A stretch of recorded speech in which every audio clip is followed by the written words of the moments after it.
학습지 18페이지 스스로 핵심 정리하도록 하겠습니다. 진한 제국의 성립과 관련된 내용인데요.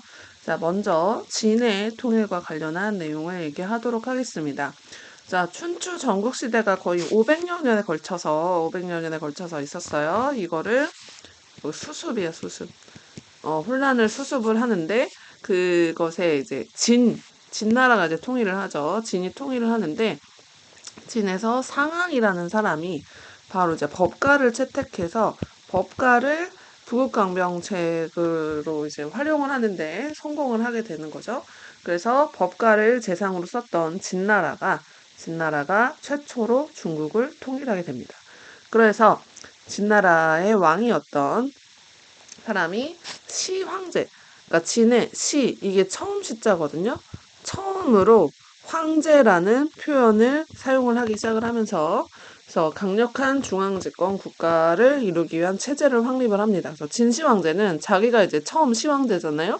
그래서 자기 아들은 이제 2세 왕제, 그 다음에 손자는 3세 왕제 이런 식으로 누대에 걸쳐서 계속 황제가 될 거라고 생각을 했어요.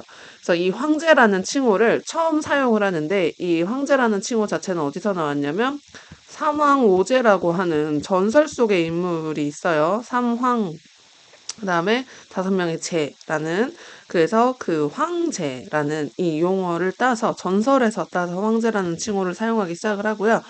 그리고 그 주나라가 망한 이유가 춘추전국시대가 온 이유가 바로 봉건제 때문이라고 생각을 한 진시황제는 9년제를 시행을 합니다. 그래서 전국을 36군으로 구획하면서 각 군에 직접 관리를 파견하는 중앙집권화된 체제를 확립을 하고요. 그런 과정에서 전국적으로 그 순주 전국시대 때 각 나라마다 다 달랐던 그런 여러 가지를 통일하는 통일 정책을 펼치게 되는데요. 일단 전국적으로 도로망을 건설을 하면서 뭐를 통일을 하냐면 화폐, 나라마다 돈도 달랐거든요. 도전, 포전 막 이렇게 다 달랐었잖아요. 그쵸? 그래서 그런 거에다가 그다음에 도량형이라는 거는 나라마다 자의 길이가 달랐고 저울의 무게도 다 다르게 했었단 말이에요. 그거를 통일을 하고 또 문자, 글씨도 다 달랐습니다. 문자도 통일을 하고 그리고 수레바퀴의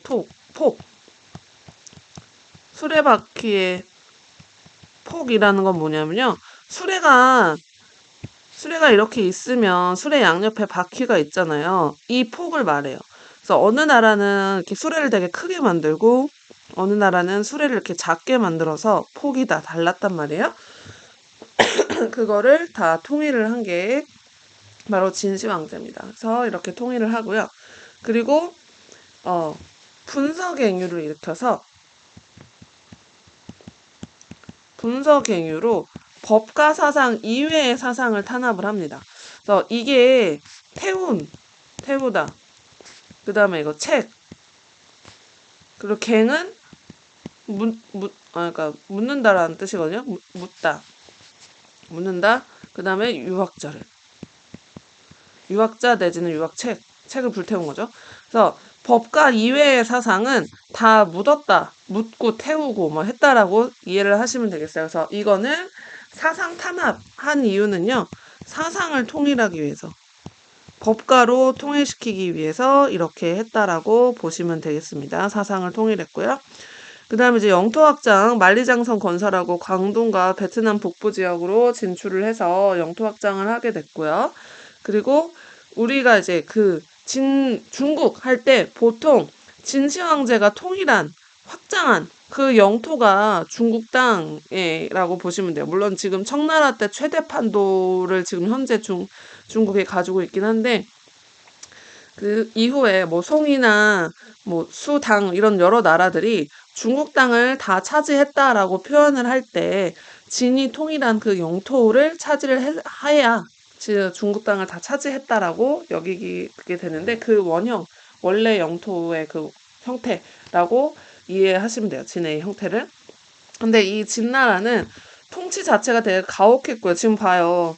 공부하는 사람들, 그러니까 법가 사람들 막 다 이외에는 책 다 뺏어서 불태우고 사람 묻고 막 이렇게 했는데 이게 관대한 통치는 아니잖아요. 그래서 가혹한 통치에 게다가 이제 대규모 토목공사, 대규모 토목공사 뭐 그 진시황제를 위한 아방궁이라든지 아니면 진시황릉,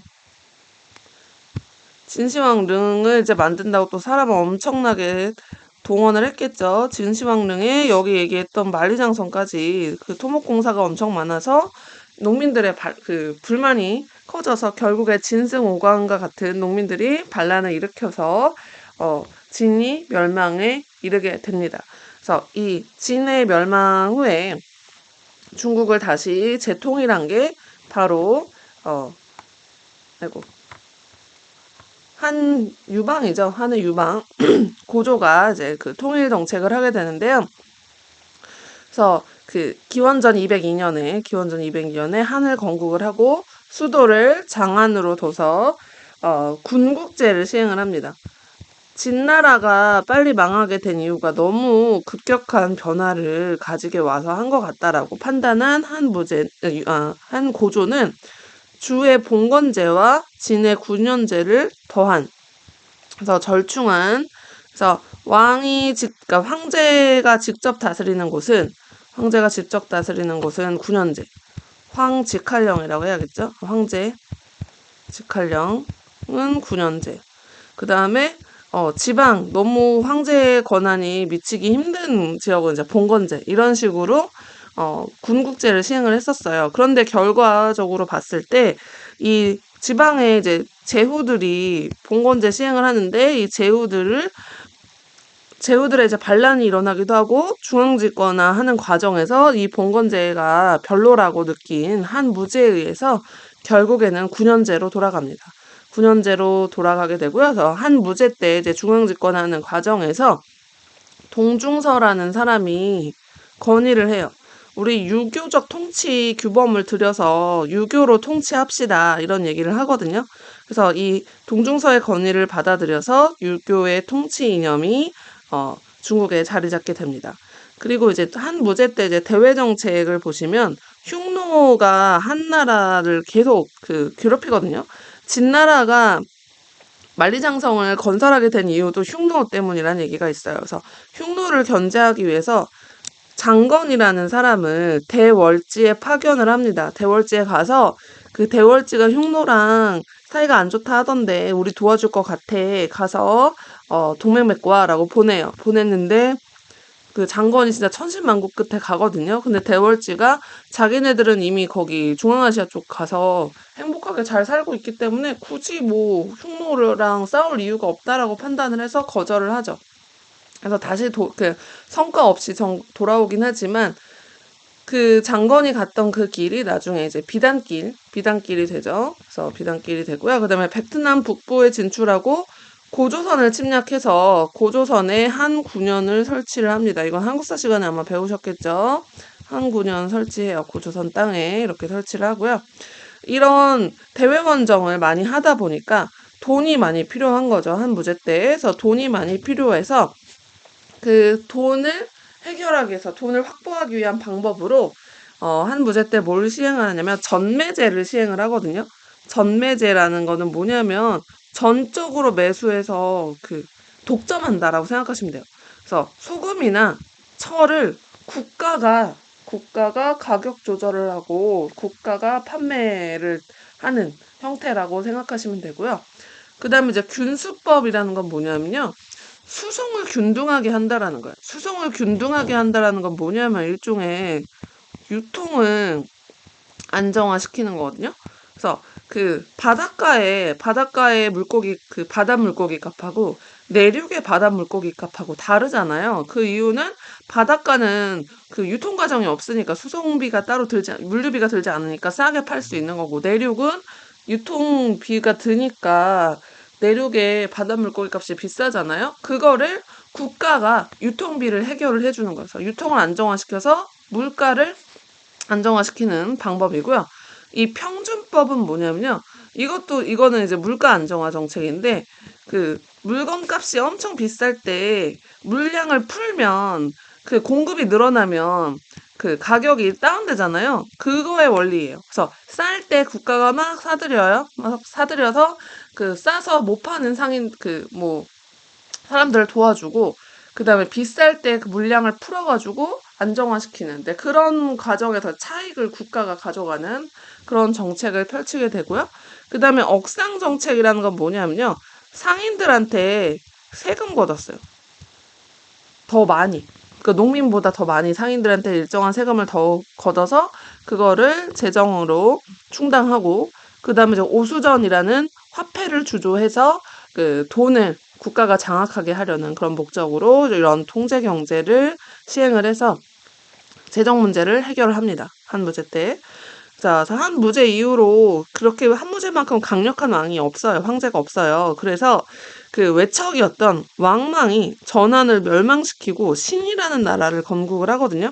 근데 이제 왕망은 황제가 유능하면 괜찮은데 한무제 이후로 황제가 좀 이렇게 유능한 황제가 없었기 때문에 호족이 되게 힘을 키웠단 말이에요.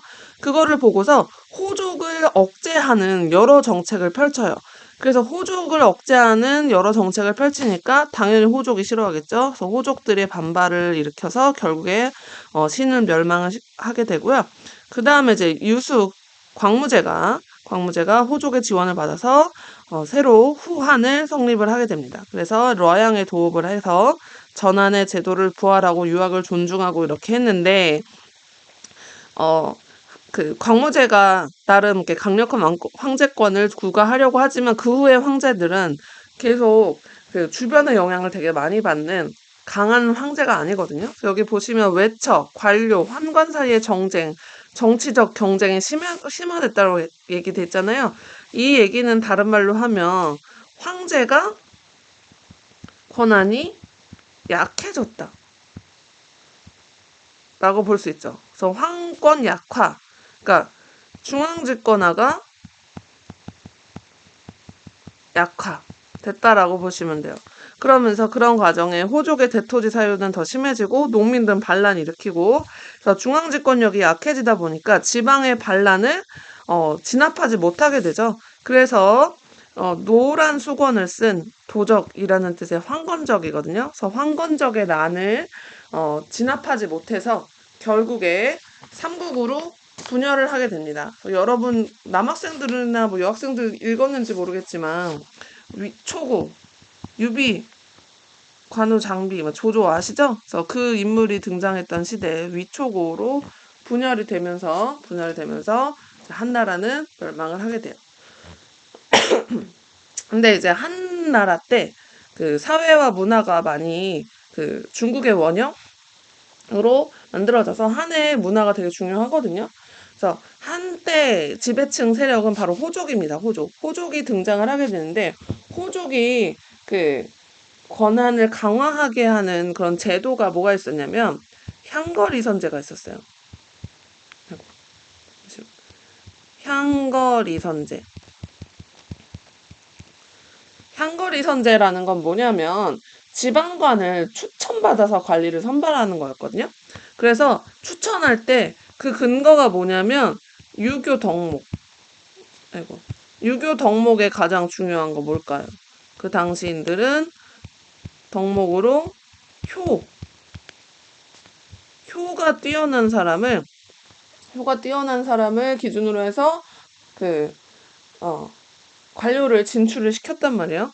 그러는 과정에서 이 한거리선제가 호족을 더 그 키워주는 그런 역할을 하게 되고 왜냐하면 그 추천이잖아요. 누구 추천하겠어? 당연히 호족을 추천하겠죠. 지방간의 추천을 받는 건데 호족의 권력을 더 강화시키는 그런 역할을 하게 되고요. 그다음에 호족이 이제 대토지를 소유하게 되죠. 그래서 그 호족을 억제하기 위해서 한전령이라는 건 제한한다는 거예요. 땅을 제한하는 명령. 그래서 한 사람이 가질 수 있는 땅을 제한한다거나, 그다음에 중농억상. 이 중농억상하는 이유는 호족의 물주 역할을 했던 게 상인들이었거든요. 그래서 그 물주의 역할하는 상인들을 쳐내서 호족의 힘을 약화시키는 그런 호족 견제책을 펼치기도 합니다. 네, 그러나 어쨌든 여전히 호족은 되게 강한 지배 세력이었고요. 그 다음에 한대에 중국 고전 문화의 기틀이 확립이 됩니다. 중국 고전 문화의 기틀이 확립이 돼서 그래서 우리가 중국 종이도 한지라고 그러고 그리고 중국의 문자도 한자라고 그러잖아요. 그게 다 이 한에서 온 거예요. 한이라는 이 글자에서 왔는데 이게 다 중국 고전을 문화를 기틀을 확립했기 때문이라고 보시면 되는데 유교도 이때에 자리를 잡게 되는데 황제와 이제 국가의 권력을 옹호하는 통치 이념으로 발전했는데 경전 해석의 치주가는 훈고학이 발달을 합니다.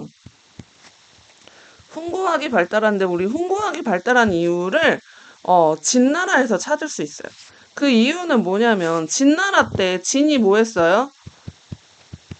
그 진시 황제가 분서갱유 했잖아요. 분서갱유 하면서 그 많은 유학 책들이 불태워졌고 유학자들이 죽었어요. 그런 상태에서 그 벽장에 숨겨놨던 그 옛날 그 유학 서적들이 한나라 때 발견이 된단 말이야. 벽장에 숨겨놨던 그 태우지 못하게 그 유학자들이 숨겨놨던 책이 발견이 됐는데 근데 이제 진이 또 뭘 했어요? 문자 통일했잖아요. 문자 통일했어요. 근데 발견된 책은 언제 글자예요? 춘추전국 시대 때 글자예요. 그러니까 무슨 말인지 몰라.